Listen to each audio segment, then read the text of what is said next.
TV Warangal. ఈ రోజున మనము అంటే సరికొత్త వినాయకుడు అని చెప్పమండి, దాదాపుగా అందరూ పాటించాల్సిన నియమాలతో కూడిన వినాయకుడు అని చెప్పాలి ఈ రోజులలో.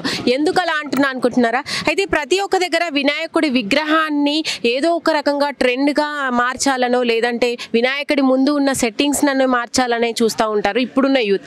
కానీ ఇక్కడ వరంగల్లో షాయంపేటలో మొట్టమొదటిసారిగా మనకు ఒక వినాయకుడిని అయితే వీళ్ళు రూపకల్పనకి ముందుకొచ్చారు ఈ సంవత్సరం. అది ఎందుకంత స్పెషాలిటీ అనుకుంటున్నారా? అయితే మొత్తం కూడా ఎన్విరాన్మెంట్ని ఏ మాత్రం ఇబ్బంది రాకుండా ఉండడానికి ఒక వినాయకుడిని అయితే తయారు చేశారు. అది కూడా పేపర్తో వినాయకుడిని తయారు చేశారు. అయితే పేపర్తో వినాయకుడి విగ్రహాన్ని రూపొందించాలంటే చాలా కష్టపడాల్సి వస్తుంది. ఎందుకంటే పేపర్ మెటీరియల్ అది మౌల్డ్ అవ్వడం కానీ ప్రతి ఒక్కటి మళ్ళీ నిమజ్జనానికి తీసుకెళ్లేటప్పుడు కానీ అదంతా కూడా కష్టపడాల్సి వస్తుంది. అసలు ఎలా దీన్ని స్టార్ట్ చేశారు, ఎందుకు ఈసారి పేపర్ వినాయకుడిని సృష్టించారు, మరి ఆ వినాయకుడు ఎలా ఉంది, ఆ రూపం దాల్చిన తర్వాత అన్ని విషయాల్ని తెలుసుకునే ప్రయత్నం చేద్దాం రండి. ఒకసారి పైకి వెళ్ళి మనం విగ్రహాన్ని చూద్దామండి. ఇప్పటికైతే వినాయకులు చూసిన వాటిలలో కూడా వరంగల్లో మొట్టమొదటిసారి ఈ పేపర్ వినాయకుడు అయితే మన ముందున్నాడు. ఇప్పుడు మొత్తం కూడా నిలబడిన ఆకారంలోనే వీళ్ళు ఇక్కడ రూపకల్పన చేయడం జరిగింది. మనకి ఇప్పుడు ఉన్న జనరేషన్స్లో ఎక్కువగా అండి ముంబై వినాయకులే కానీ థీమ్డ్ వినాయకులే కానీ బాగా చూపిస్తున్నారు ఇంట్రెస్ట్.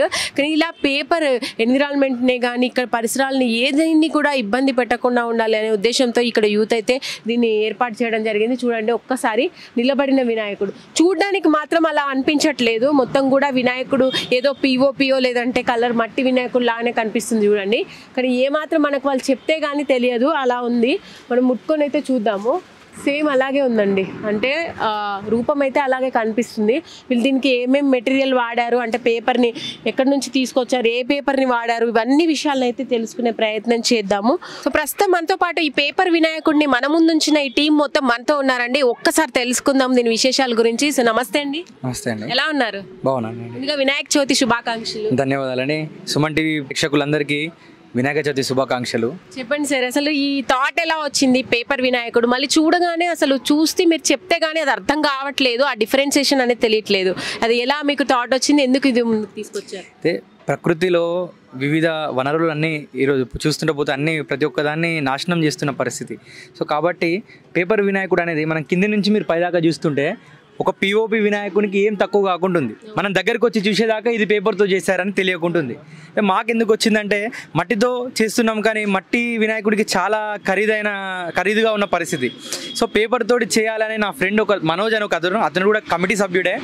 సో ఇక్కడ ఉన్న ప్రతి ఒక్కరము సహకరించుకొని ఇక్కడే ముందు ఒక మిత్రుడి ఇంట్లో మేమందరం ఉండి ప్రతి ఒక్కరు ఎవరికి తోచినంత వాళ్ళు దీన్ని సాయం చేసుకుంటూ పేపర్ అనేది రౌండ్ చేసుకుంటా ఒక కట్టెదాన్ని కింద పెట్టి ఫస్ట్ ఆ పైన ఫస్ట్ బార్డర్స్ తీసుకొని దానికి ప్రతి ఒక్కటి మనము కంప్లీట్ న్యూస్ పేపర్ తోటి అండ్ లోపల కొంచెం లైట్గా కార్డ్బోర్డ్తో మనం దాన్ని ముద్దలాగా చేసి పెట్టడం జరిగింది. అండ్ మళ్ళీ కలర్స్ కూడా వాటర్ కలర్స్, న్యాచురల్ కలర్స్ తోటి మనము రూపకల్పన చేసినాం. మీరు చూడండి, ఆ శూలం నుంచి చూస్తుంటే ప్రతి ఒక్కటి మనం కంప్లీట్ పేపరే వాడినాము. ఈ యొక్క ఆర్నమెంట్స్ ఇవి మనము సపరేట్గా తీసుకొచ్చినాం. పంచే కానీ మనం సెలెక్టెడ్ పీసెస్గా తీసుకొచ్చి ఈరోజు చేసిన పరిస్థితి ఉంది. మీ కమిటీ పేరేంటండి? నవసిద్ధి వినాయక యూత్. ప్రతి సంవత్సరం మేము ఈవెంట్స్ కానీ ప్రతి ఒక్కటి సాంస్కృతికంగా మన హిందూ ధర్మాన్ని కరెక్ట్గా ముందుకు పోవాలి, ప్రతి ఒక్కరికి ఆదర్శం కావాలనే విధంగా మేము 8 సంవత్సరాల నుంచి చేస్తున్నాము. ప్రతిసారి మట్టి వినాయకుడిని చేస్తాము, ఈసారి పేపర్ చేయాలనే ఒక ఉద్దేశం ఉంది. నెక్స్ట్ సారి కూడా డిఫరెంట్ వినాయకులతోటి పర్యావరణానికి కంప్లీట్ రక్షణ ఉండే వినాయకులను మాత్రమే పెడతామని చెప్తున్నాము. అంటే ఇప్పుడు నిమజ్జనానికి మీరు ఎలాంటి ఏర్పాట్లు చేస్తున్నారు మరి దీన్ని? ముఖ్యంగా ప్రతి సంవత్సరం నిమజ్జనానికి కేవలం బ్యాండ్ పెట్టుకొని మనం నార్మల్గా ప్రతిసారి వెళ్తాము. కానీ ఈసారి 18వ తారీఖు మనం నిమజ్జనాన్ని ఏర్పాటు చేస్తున్నాము. 18వ తారీఖు బుధవారం వస్తుందండి. ఈ 18వ తారీఖు మనము ఆంధ్ర నుండి, తెనాలి నుండి ఒక 15 మంది వేషగాళ్ళను, కాళికా వేషాలే కావచ్చు, మిగతా డిఫరెంట్ టైప్ ఆఫ్ వేషాలను పిలిచి ఒక పైన లైటింగ్ హైదరాబాద్లో ఇప్పుడు ఎలాగైతే చేస్తున్నారో దాన్ని తలపించేలా ఇక్కడ వరంగల్లో కూడా ఘనంగా ఉండాలని మనము ఆ లైటింగ్ కానీ వివిధ రకాల బ్యాండ్స్ కానీ తీసుకొచ్చి మనము చాలా భారీ శోభాయాత్రలాగా ఈ వినాయకుని పేపర్ గణేష్ వినాయకుడిని మనం నిమజ్జన పాయింట్కి తీసుకెళ్లాలని చాలా నిమజ్జనం మనము ఉరుసుగుట్ట దగ్గర చెరువులోని మనం ప్రతి సంవత్సరం చేస్తాం. మనకు అదే సెంటిమెంట్గా ఉంది. సో దగ్గరలో సిద్ధేశ్వర ఆలయం కూడా ఉంది, కానీ మనకు అక్కడ సెంటిమెంట్ లాగా ఉంది కాబట్టి మనం ప్రతి సంవత్సరం అక్కడ చెరువు కూడా పెద్దగా ఉంటుంది. సో అక్కడికే వెళ్తాం. 18వ తారీఖు బుధవారము వివిధ ప్రాంతాల నుంచి కూడా గణేష్ మండపి వాళ్ళని మేము పిలిచాము, వాళ్ళు కూడా వస్తున్నారు. మా బజరంగ దళ కార్యకర్తలు కూడా వస్తారు. ప్రతి ఒక్కరూ ఈ వినాయకుడి దగ్గరికి 18వ తారీఖు వస్తారు.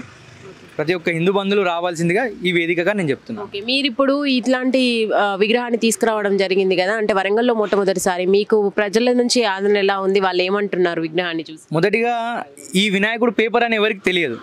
సో మనం దీన్ని ముందుకు తీసుకెళ్ళాలి. ఇప్పుడు మీరు వచ్చారు, మీ త్రూ చాలా మందికి తెలుస్తుంది. మా లోకల్లో షాంపేటలో ఉన్న వాళ్ళకి ప్రతి ఒక్కరికి పేపర్ వినాయకుడు అని తెలుసు. చాలా మంది వస్తున్నారు, సెల్ఫీలు దిగుతున్నారు, పేపర్ దాని వాళ్ళే ఆశ్చర్యపోతున్నారు. ఎందుకంటే ఇట్లాంటి వినాయకుడు వాళ్ళు ఎప్పుడు చూడలేదు. సో ఇప్పుడు వినాయకుడు పేపర్ అనే వారికి వాళ్ళు ఆశ్చర్యపోతున్నారు, సెల్ఫీలు దిగి వాళ్ళ ఫ్రెండ్స్ కూడా చెప్పుకుంటున్నారు. సో ఆదరణ అయితే చాలా బాగుందండి.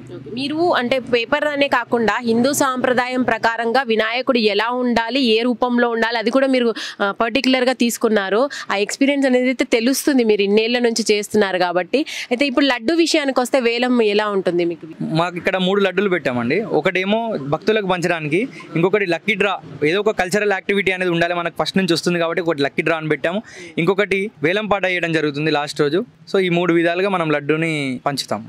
Thank you.